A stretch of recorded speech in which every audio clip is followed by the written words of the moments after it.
चांडवे बुद्रुक येथे कार कंटेनरला मागून धडकल्याने अपघात. एक जण गंभीर जखमी तर तिघांना किरकोळ दुखापत.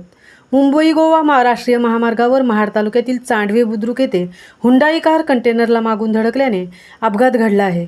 सदर अपघात रविवार रोजी सकाळी 7 वाजताच्या सुमारास घडला आहे. या अपघातामध्ये हुंडाई कारमधील एक जण गंभीर जखमी झाला आहे.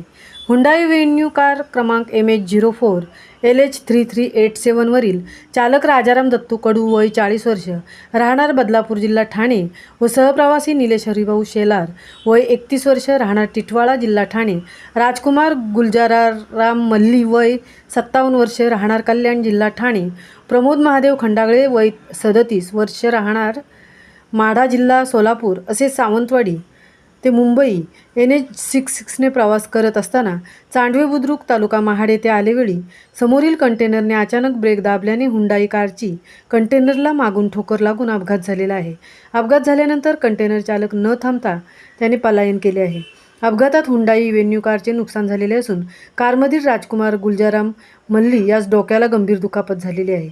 राजाराम दत्तू कडू, निलेश हरिभाऊ शेलार, प्रमोद महादेव खंडागळे यांना किरकोळ दुखापती झालेल्या आहेत. अपघाताची माहिती मिळताच महामार्ग पोलीस घटनास्थळी पोहोचून अपघातातील जखमी यांना प्राथमिक उपचाराकरता पोलादपूर ग्रामीण रुग्णालयात दाखल करून अधिक उपचाराकरता मुंबई येथे पाठवण्यात आले असल्याचे महामार्ग पोलिसांकडून सांगण्यात आले आहे. मुंबईसह धनराज गोपाळ, पोलादपूर.